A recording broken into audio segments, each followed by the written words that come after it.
Hello and welcome to In the Court of the Wenton Knave. Nashville rehearsals. Nashville rehearsals. The final double trio moment. That's a big thing. There's actually some cool stuff on here. It's not like the other double trio stuff, I don't think. I think there was a movement, a change. It's more chamber, maybe, and less of the bludgeoning, which kind of pointed in the right direction. Sort of, ish. You know, it is still lumpy. It's still lumpy, dinosaur, lolloping, double trio, unwieldy monster of a band. And it's okay, you know, it's nothing like the Vroom sessions. And perhaps it's not everyone at once, which really helps. It's definitely much more jamming, avant-garde. It's much more improvisation than Vroom sessions, which are really jamming, mostly. So yeah, you could say it was a bridge to the project, and when we get to the end of the project, we'll talk about that, what actually happened at the end. You know, and I mean, it's certainly relevant to say some of it ended up on the Construction of Light. So you know, they took their time getting to this point of going to make another album. You know, it's '97. There was certainly no rush. They did loads of touring, maybe to stop history repeating. You know, ironically, and of course, it didn't work, did it? This was supposedly the ultimate staring awkwardly at the floor album with no one with any ideas, wasting huge amounts of money with 6 band members and 2 drummers with loads of equipment. There was no enthusiasm for the material, so they did have material. They had all this stuff. Adrian Belew had loads of material he could put on there as well, with his, you know, put his songs in with this stuff. And Fripp had written a lot, I think more than with Thrak. And that seems to be a pattern, is that Fripp tends to write more as a band goes on, as the band starts to write less. I think. But because no one liked it much and said so, that wasn't good enough, you know, not acceptable. I mean, Bill Bruford said exasperation was thick in the air, and Fripp was not alone in this futile sterility, so it just wasn't happening. They wanted to make it happen, but it just wouldn't. And famously, the band went to Adrian Belew's house, and he played them one of his songs, and Bill was rude about it, apparently. He said, "Oh, it's not very good." And supposedly something about DGM, about, oh, waste of time, or something.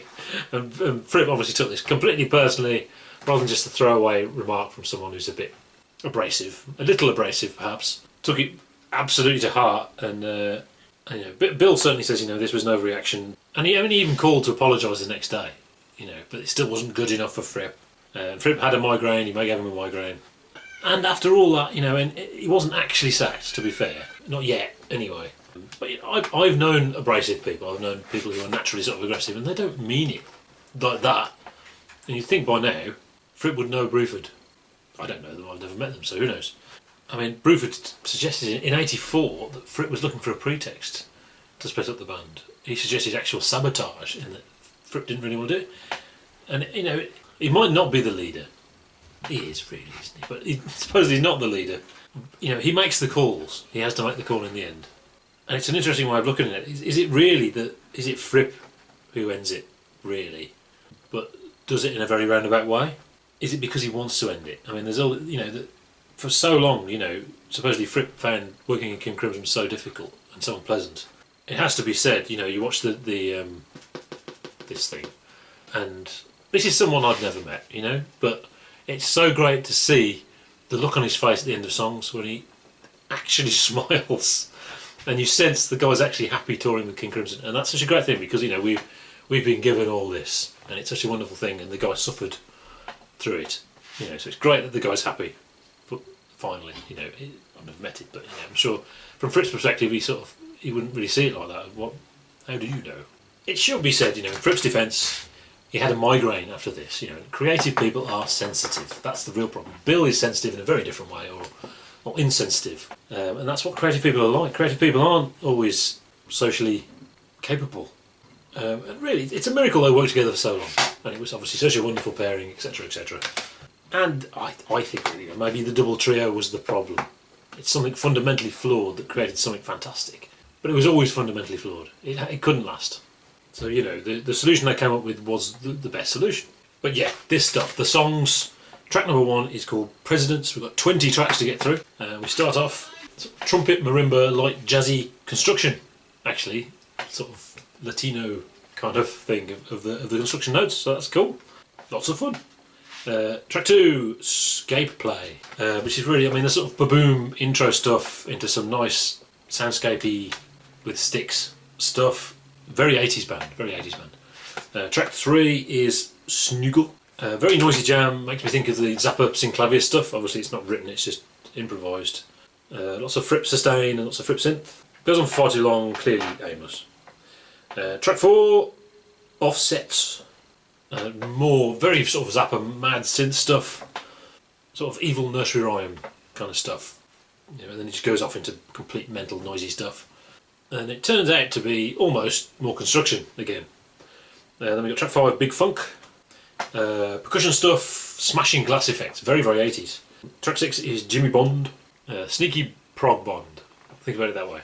It's a shame it doesn't go anywhere.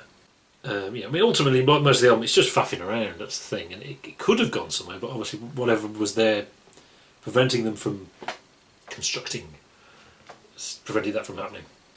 Track 7, Have You Got? I wonder if it's anything like Pink Floyd's Have You Got It Yet?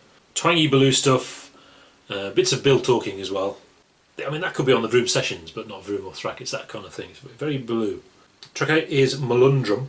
A bit faster, some cool cowbell. You think You Fool No One by Deep Purple, that kind of thing. It's just drumming, it's brief. Then we've got track 9, Too Many E's. E seems to be a thing later on as well. And that's a very early bit of the Larks 4 solo. Yes, you see where this is going. Track 10 is Nice to Start. And it's a practising a riff track, so they're trying out a riff and explaining it to each other with bits of chatter, and that goes into track 11, Pat's Mechanical Fives.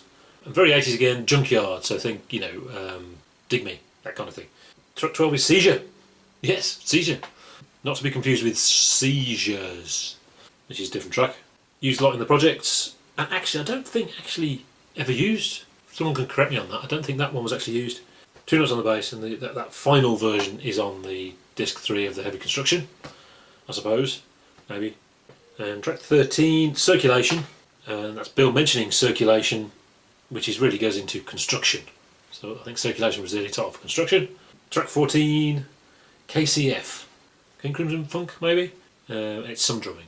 15, Country Construction, which is actually called Raging Drone. I think they should put the proper titles in here, to be honest. Which became Into the Frying Pan, it's the notes going against each other like that. Du, du, du, du. And the Projects version of that, or Project 4 specifically, doing that, is awesome. And Into the Frying Pan was quite disappointing, but we're going to talk about that later. Track 16, JB in 7. It's a Blue, Levin, jangly, funky 80s stuff. Why not? That's great. Track 17 is Split Hands, which is heavy construction. It's heavy construction. Basically most of the album is just construction over and over again. Track 18, Sad Woman Jam. Cool, evil stuff. Now this could have become a thing, and it didn't, interestingly. That's one thing they really could have developed.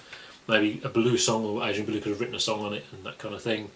Sort of a little bit sort of Walking on Air, but with sort of world music, funky Levin. And Baloo shouting out chords. So, why didn't they use it? And again, if anyone knows where these things were used, let me know. Track 19, Tony's Jam.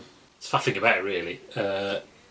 Cool Levin riff, but maybe indicative of the problem, in that a good idea, and no one runs with it. Oh, he's playing something, we'll have to play along with it.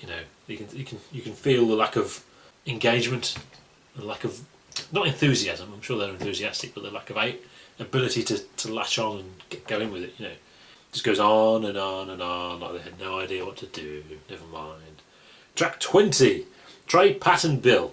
Great combination, obviously, that's interesting, and not a combination we usually got. And it's a world music type percussive thing for the last time. And it cuts off with an ah, which is great. So what next? Surely they'll make an album out of this, won't they?